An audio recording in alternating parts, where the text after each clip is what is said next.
Sveiki įsijungę YouTube kanalą Kiemo Magas. Sveiki sugrįžę, nors labiau tai čia aš turbūt sugrįžęs, o ne jūs. Akivaizdu, kad sveikinamės ne iš karavano, o iš namų. Papasakosiu, kodėl ilgą laiką nėra turinio. Papasakosiu, kas įvyko per 25 metus jų pabaigą ir papasakosiu, kokie planai yra 26-27 metam. Karavano projektas. Suprantu, kas manęs neseka, kas manęs nestebi intensyviai, tai atrodo, kad tiesiog karavaną pradėjau ir numečiau, viskas baigėsi, neprasidėjo. Bet iš tikrųjų yra šiek tiek kitaip.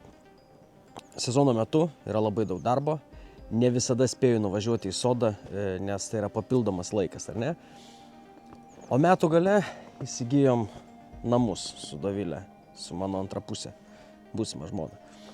Įsigijom namus ir natūralu, kad namai tampa prioritetu, o ne sodas ir ne projektas, kuris principė buvo pradėtas dėl turinio kūrimo.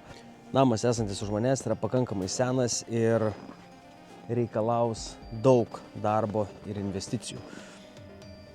Ir dėl to greitų metų karavaną paliksiu ir visas jėgas ir laiką skirsiu čia. Tai atšilus oram ir nutirpus sniego, nes šiuo metu yra 20 laipsnių šalčio ir 40 cm sniego, tai nelabai ką padirbsiu, bet biškelį atsitraukus žiemai, kipsiu prie karavano pabaigti fasadą, nes stogas jau yra uždengtas, pabaigiu fasadą ir tada aptvarkęs kiemą važiuoju tvarkytis namuose. Apskritai tai karavano projekto dar 2 epizodus turėjau paruoštus, nufilmuotus, kuriuos tik reikėjo sumontuoti. Abu apie stogą ir kietasis diskas, kuriam laikiau medžiagą, sugedo ir 1,5 terabaito video medžiagos tiesiog praradau. Tai ne tik karavano video, bet ir medžiaga su vaikais ir panašiai. Bet ne apie tai šiandien. 25 metais daug ką perpurčiau savo galvoje, ypatingai paskutinį metų mėnesį, gal netgi labiau sausį 26, nes turėjau tokį ramų laiką susidėlioti viską galvoje. Ir jo, ateinančiais metais bus kur kas daugiau turinio YouTube. Statybinio turinio. Gal viena kita kelionė, jeigu rasim laiko. Bet dabar papasakosiu turbūt apie tai, ką planuojam daryti vat būtent čia, savo namuose, savo kieme. Kokie darbai laukia ir kokio turinio galite tikėtis. Stengsiu daryti bent 2 epizodus į mėnesį. Pasivaikščiokim.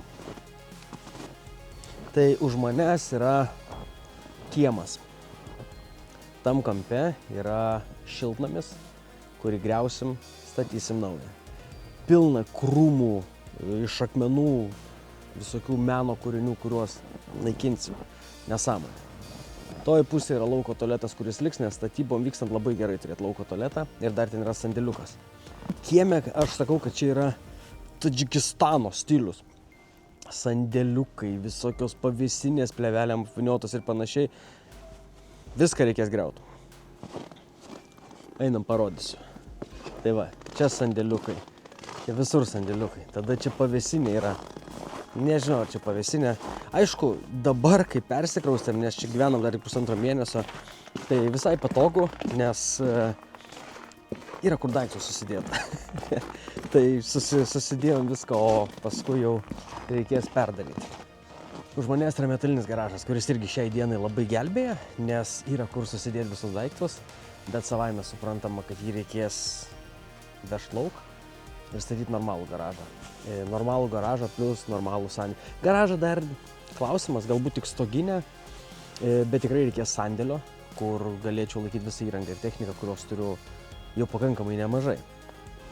Taip pat šone manęs čia yra tvora, kurią irgi reikės keisti. Jau esu tvorą užsakęs, ir tvorą, ir tvoros pamatėlius, ir vartų mechanizmą. Tai vėlgi bus epizodai apie betonavimą, ilgi epizodai, ne tokie kaip Instagrame, kur ten greitai bim bam ir viskas, o ilgi epizodai. Apie stulpų betonavimą, apie tvoros montavimą, apie mechanizmų įrengimą. Vėlgi, nesu visų galų žinovas ir kažkur turbūt bus klaidų, tai čia daugiau bus toksai ne tai, kad o žiūrėkit kaip aš moku, o žiūrėkit galima pasidaryti. Ir kaip galima pasidaryti. Namas, fasadas taip pat visas lupsis lauk, reikės šiltint ir to pačiu naują apdailą montuosim. Planas yra, kad dėti iš karto apdailą ir šiltinimą viename. Ir dar čia reikės dadurinėti priestatą, reikės liet pamatą, mūryt, dėti stogą. Visa elektra name vedžiosis naujai, vandentikis vedžios naujai, nuotekos vedžios naujai, šildymo sistema keisis, kiekvieno kambario apdaila darysis naujai. Visą tą planuojam daryti 2 metų bėgy. Taip, gyvenam šalia geležinkelio, tai kelis kart per dieną supypsi. Be abejo, reikės daryti ir kiemą, trinkelės, pirtelę. Jau esam kalbėję su Timberiu, turi jie tokią nedidukę, vat būtent mum tokiem mažiliukam. Tai pirtelę norisi pasistatyti, aišku, kažkokia grill zona, žodžiu, labai daug visokiausių dalykų bus. Ir visus juos kaip mokomąją medžiagą ir kaip archyvam kelsiu į YouTube Kiemo Mago paskyrą. Tokie va dalykai įvyko, vyksta ir įvyks artimiausiu metu. Galiausiai karavano vidų, aišku, norėčiau sutvarkyti, bet vėlgi, prioritetas yra namai. Ir kiekvienam turbūt sveiko proto žmogui taip yra, kad namai yra svarbiau už tiesiog projektą, ar ne? Apskritai tai labai rekomenduoju ir kviečiu pasiekti mane Instagrame arba Facebook'e, nes ten keliu daug tokių vidinių dalykų, ar ne? Nu, tarkim, YouTube'ui tai tu patiki informaciją, čia su karpais dėlioju, o Instagram'e ypatingai stories, tai būna įkeli kažkokius tai nesėkmės, kažkokius planus, kažkokias mintis. Kiekvieną dieną tu bendrauji su žmonėmis. YouTube'as toks daugiau tiesiog, va, žiūrėkit, jūs pažiūrit, aš įkeliu ir viskas. Nėra to tokio tiesioginio kontakto. Bus daug turinio. Šiais metais planuoju atsiduoti smarkiai turinio kūrimui.